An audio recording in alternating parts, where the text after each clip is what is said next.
Hello, I'm Erin Finnegan, your host of the Los Altos History Show.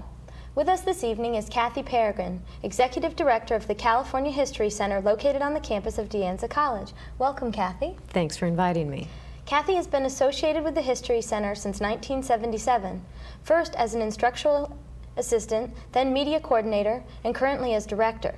Kathi's background is in journalism, and she is a graduate of San Jose State. Kathi has worked both as reporter for the Sunnyvale Scribe and as public information officer for the Sunnyvale Elementary School District. Kathi, since I imagine many of our viewers aren't familiar with the center, can you tell us a little about its beginnings? The History Center is really an interesting organization, Erin. We are both a nonprofit foundation and an academic department on the Anza College campus. The California History Center was actually formed in 1967 by a Foothill faculty member and a group of students, and they sort of met informally during the evenings and formed as a discussion group and then to publish their research papers, which was the start of our publishing program. Oh, okay. The California History Center Foundation, our nonprofit, started in 1969, and that was a group of community residents that formed a nonprofit to raise money to restore the Trianon building, which is the home on the Anza land that now houses the California History Center. It took about 10 years and $750,000 to raise the money to restore the building, and once that happened, the California History Center program moved in, and the California History Center Foundation program started raising the money to support the programming efforts of the California History Center. Okay, and what now is the mission of the History Center in its present state? In its present state. Basically, we preserve and document history, we study history, we promote the study of history. We are involved in other aspects of history in the Valley in terms of working with other organizations. We really serve as a clearinghouse and a resource center so that we really have evolved into a focal point for history in the Valley. Now, I visited there this past weekend, and you not only do you have exhibits and programming, but you also have a classroom in the building. Can you tell us a little more about your many programs and services? The classes are interesting because they really started, the classes we first started to offer were for elementary school teachers in the area, and that was back in 1972. And basically our program has been a real hands-on approach to history. Offered classes in everything you'd ever want to study about California history, whether it was the gold rush or whether it was Victorian architecture.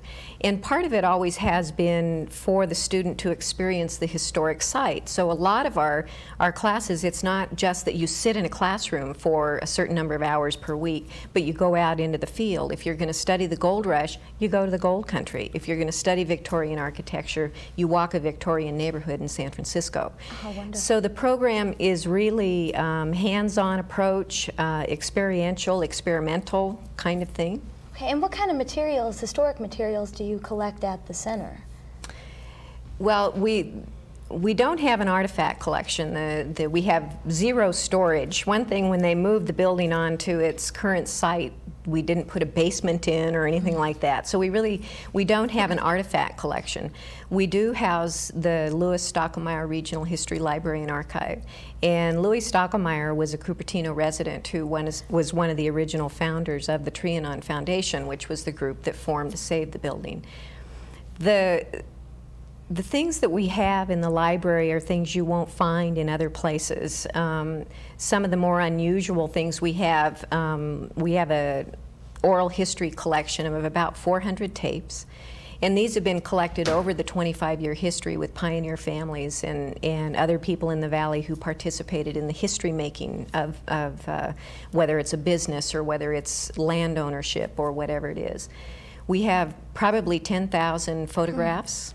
We have 2,500 student research papers that over, again, the 25-year history of the academic part of our program, students taking California History 10, which is our general survey class, have written research papers. And a lot of it was primary research. They went out and interviewed the historic person, or they went out and did first reference research projects.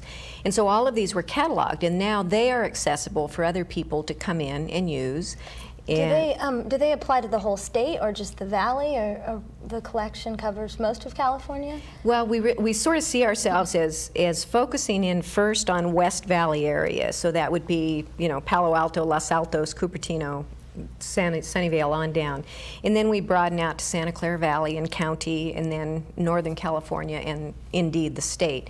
We really do see ourselves as a regional history center, as opposed to what an individual town's historical society kind of thing. Now, is the center open to the public, and this collection open for research weekly, or? The center's open, yes, free to come in. There is no fee to come in the History Center. We're open Monday through Thursday, 8 to noon and 1 to 4:30. The library is open in the same hours.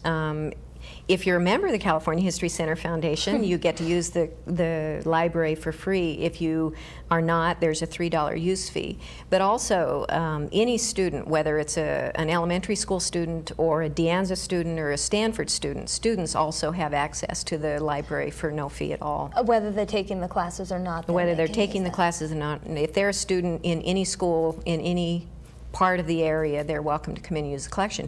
And we actually do get, of course, at the 4th grade level, they study California history, and so we get a lot of 3rd and 4th graders coming up and doing their research on the gold rush or the California Indians or the local community. So we get a lot of students, all ages, little to tall. A regional center is so needed. Now, as we're talking about publications and your research collection, I know that you've brought several examples to us, if you wanted to tell me a little about that.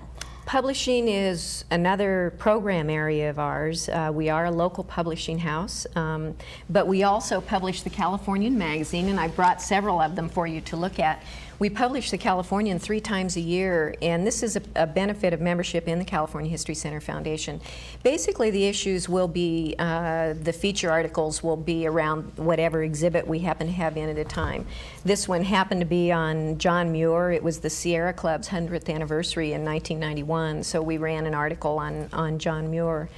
The magazine has actually been in existence for 15 years, and it's one of what we feel is one of the quality program areas that we have.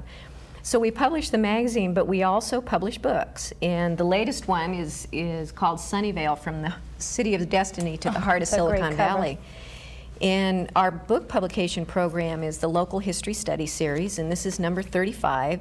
And actually, we published a book in the early 70s called Sunnyvale, City of Destiny.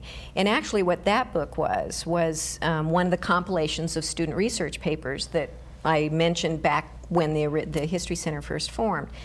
And so what this was, a young woman doing her master's degree at San Jose State took this on as her master's thesis and came in and took the original book, Sunnyvale, City of Destiny, completely rewrote it, updated it, did new interviews, and we came out with this publication. This just came out in September. And again, another benefit of membership in the History Center, at a certain membership level, you get the publication that comes in. I was going to ask, and how do you market these various, the Californian as well as the textbooks? Well, the books are a little, we don't do a very good job at marketing. The books are, it's difficult. We do deal with 2 small distributors. The Californian basically is a benefit of membership. And so that, it is, okay. Right, that goes to members it comes out 3 times a year, so that goes to members. The books, we are distributed through 2, I guess, small book distributors, and then we have them for sale at the History Center also. The other one that we're proud of in particular is the Passing Farms Enduring Values, and this one was internationally acclaimed, and it really is. It's a history of this farming past of the Santa Clara Valley. written by a woman Wonderful. who was born and raised on a cherry orchard farm in Sunnyvale. And I So- know I've seen this book at several of the museums in the area, so I Right. think you're doing a good job of marketing these in the region you were discussing. Right. So that's excellent. Now, do you have any in the works right now? We actually have 2 in the works and 1 sort of sitting out there. One we're working on, and again, it was a master's thesis for Hayward State, and it is on George Washington Patterson and the founding of Ardenwood. And for any of your viewers, if they're familiar with Ardenwood Farm, it's a historic working farm out off of the Dumbarton Bridge. The other one is a book on the pioneer families of Santa Clara, and that one is hopefully will be out in the next year. Ardenwood should be out by the end of this year. And then maybe sitting out there, we have a manuscript on Greeks in California. And part of our wow. publishing program is that we have to raise the money to support this. So it takes us a while to get a book actually into print, a finished product. Interesting, though. That's wonderful. And along the lines of this being a regional service that you provide in the publications, I wanted to mention, I know that the History Center has been instrumental in forming the Heritage Council. Right, that was, I think it was 1989. We decided that really anybody in the history business in the Valley needed to get together. And so we organized and hosted the first networking meeting. And we had historical societies, museums, board and commission people, and out of that grew the Heritage Council. It was really a needed resource, a clearinghouse for small agencies, bigger ones, and we felt really good about being a major player in that. Wonderful. Now, at the History Center, I noticed that you have your 25th anniversary exhibit up. Right, and right. I don't know what other exhibits you've had in the past or where you're going with your exhibitions. The basic philosophy from the very beginning was to have a rotating exhibit program. Okay. And we've mounted about close to 30 since we moved into the building in 1979. The silver anniversary exhibit, the one you saw on Saturday, is the current one in, and that will be in through the rest of this year. But our very first exhibit was on the California Indians, and then over the years we've done the Japanese in California, we've done the Russians in California, we did the history of newspapers in Santa Clara County. Let's see, we did California women's suffrage, the 75th anniversary of women's right to vote in the state of California. And actually they had the right to vote before everyone, all the women in the nation did. They were the 6th state to pass the suffrage mandate. So we've done a lot of exhibits, and most of them, some of them we have and they travel to other organizations, and some even back east or down into Southern California. But the idea is that these exhibits would end up with the organization that helped with the funding of them. Oh. So the Japanese exhibit went into the Japanese Resource Center in San Jose. Oh, that's great. And so that was the whole idea, is that we would produce them, have them in our own venue, and then they would be out into a further audience. Wonderful. Now, I know the History Center has been going through some transitional times. Anybody who's lived in the state of California in the last few years knows what it's like to be in a recession. And for those of us in education, it's been particularly hard in the last few years. The Foothill de Anza district went through a downsizing process 2 years ago, and we felt the effects of that as well. And our staffing was cut back by 50%. I tend to be an optimist and decided, well, you know, maybe we just need to redefine who we are and where we want to go. And so over this past year, we've been looking at making a transition to a California Studies program, which really, for us, broadens not only our audience, but allows us to get into areas that we really have not gotten into before. It's basically an interdisciplinary approach and a past, present, future approach to studying California. And part of this has been working with other divisions and departments on campus to do things in environmental California and to do things with women in California. So it really is working with other disciplines and other departments and broadening us out. Will you serve as a classroom then for more and more departments as this takes off, or you'll do outreach programs from the center? All of that, yes, I hope.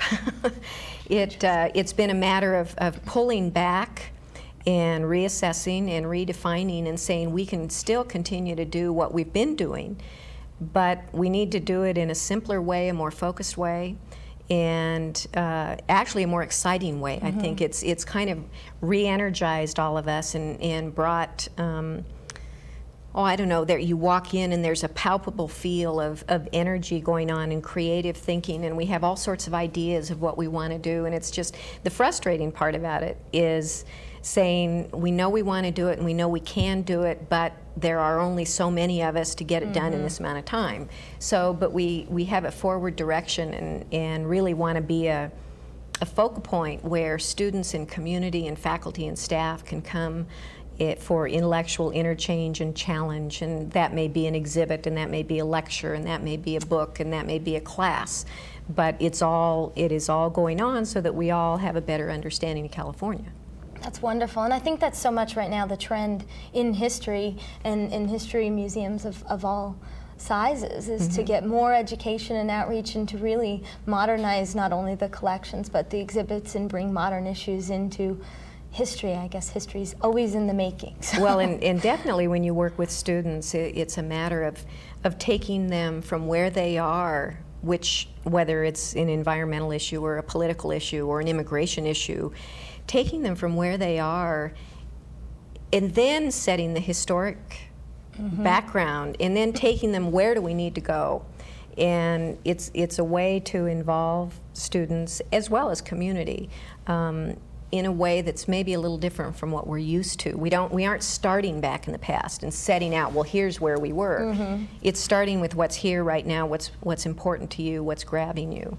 So it's really, as I say, we're a small staff right now, but there's so many ideas and excitement going on. It's just really, it's fun to come to work. It's I wonderful. think for all of us. Well, I could really feel the energy while we were there over the weekend, and I know the viewers will enjoy seeing the History Center, and I hope everybody comes in to see the service. You're a wonderful resource not only for the Anza campus, but for the whole valley. Well, thank you. Thank you so much for joining us. I really enjoyed learning more about the History Center this evening. The center plays a very important role in preserving and communicating California history. Last weekend, we visited the History Center on the campus of De Anza College. Please stay with us for that tour. I know you'll enjoy it. Let's roll that tape now.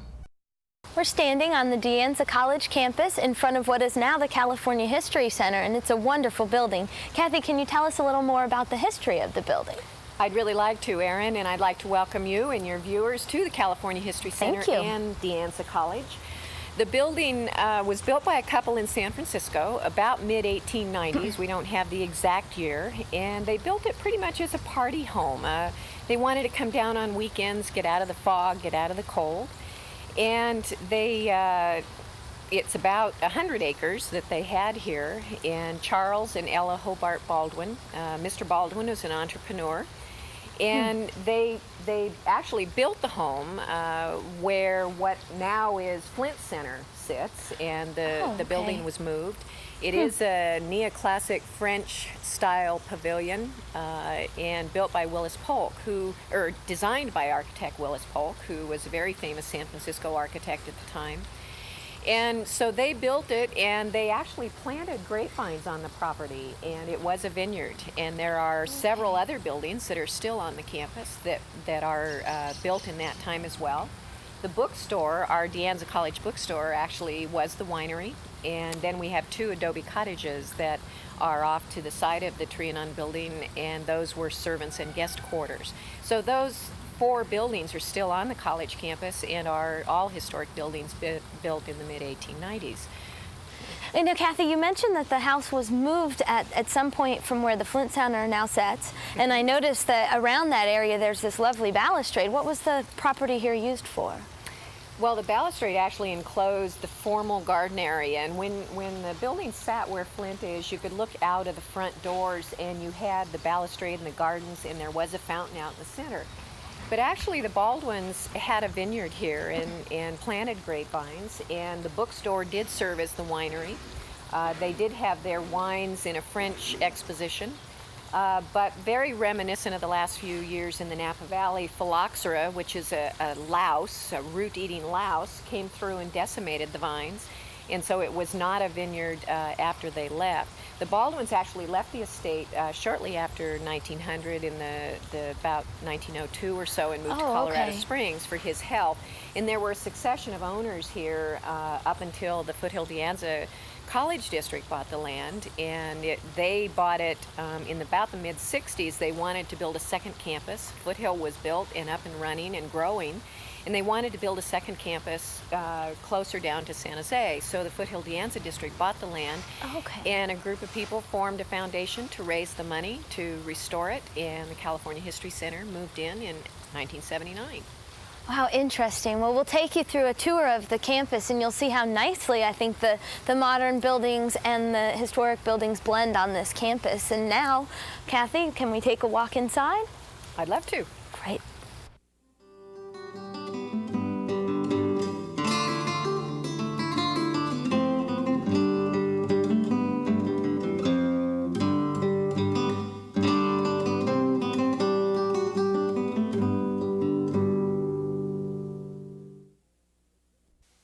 This is our exhibit room, and exhibit is just one area of programming that the California History Center does. And the exhibit that we currently have in actually celebrates a 25-year history of the California History Center Foundation. The area that we're standing in is talks about the early years here when the building was built, and this is really one of my favorite parts of the exhibit. This is Charles and Ella Hobart Baldwin, the original owners and builders of the building. And we had never had a picture of them before, and as I mentioned earlier, they moved to Colorado Springs after they left here. And so this came to us from Colorado Springs, and we thought it would be fun to blow it up. I mean, they are dressed very appropriately for this building, and blow it up and have the Baldwins welcome people into the exhibit during the course of its run. We also have on display, and I think it's really exciting, the house was featured in a 1902 edition of House and Garden magazine.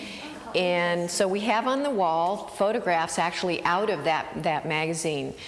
We have Willis Polk, we have the dining room, we have a photograph that was actually taken looking across the sunken garden from where the De Anza Learning Center stands today. And we have each of the rooms here, with the exception of the room we're in, actually. We do have a library and archive here. It's always been a personal library. We have a photo of the center room, and what's interesting about the center room is it was their bedroom. And then we have a picture of actually the blueprint from that time that shows where the house was sitting, the wine cellar, which is the bookstore today, and then the servants' quarters. When people visit the exhibit, there are basically four components to the exhibit, the early years that I've just been telling you about.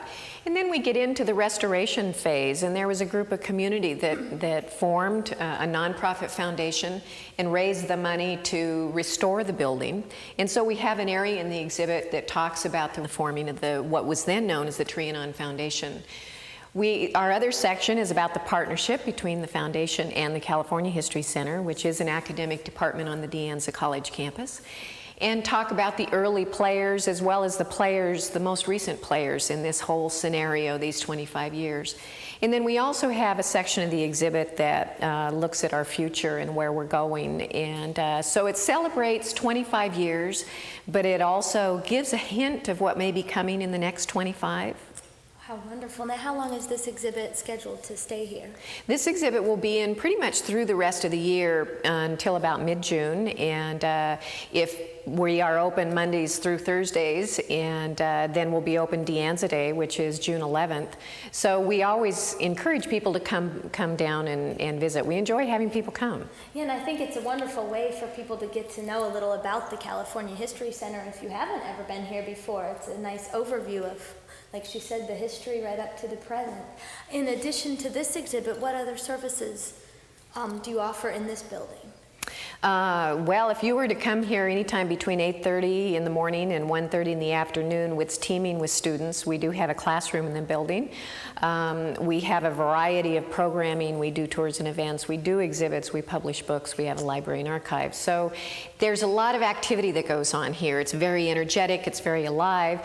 You wouldn't know that. There's sometimes staff people come in and they open the doors and say, "It's so calm and quiet in here. May I come in and visit?" We say, "You're just not here at the right time." So, but we do have quite a bit of traffic, and we enjoy having students come in here too. And they come in with their backpacks and their sandals, and they open the door and say, "Is it okay to come in here?" But we do have students in here regularly, not only in classroom, but utilizing our library and resource center. A wonderful place. Erin, I wanted to bring you into this room because it's my favorite room, and there's some really interesting things to point out here. Probably you can notice this is our classroom. We do have tables and chairs here, and we offer all sorts of classes in California history as well as other classes out of the social science division.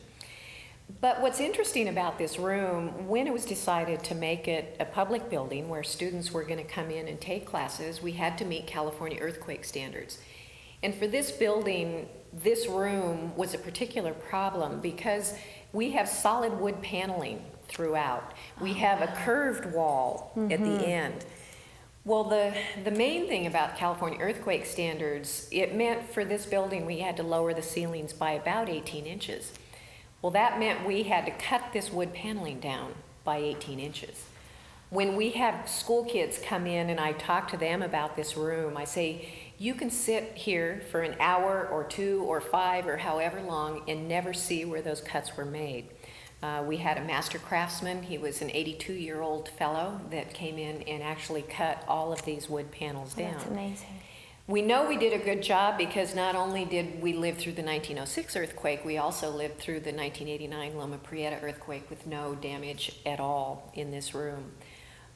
We do have a fireplace in this room, and it doesn't work, as none of them do in the building now, but it really is what we see as a very classy classroom on the De Anza campus. We feel like the students who are in here maybe take a little more respect of the room, and we offer some great classes. That is wonderful. It is, all of the rooms in the History Center are beautifully refurbished and the wall coverings of the time, and it is amazing. She challenged me to that 2-hour look around the molding, and I certainly haven't been able to see where they cut it yet. I invite everybody watching the show to come on down to the History Center, maybe take a class, explore a little of the history of California, or just enjoy the exhibit. What were the hours again? We're open Monday through Thursday, 8 to noon and 1 to 4:30, and we can be here on other occasions if need be. Wonderful. Well, that's the end of our tour today. Thank you so much for joining us and inviting us here, and we'll see you next time on The History Show.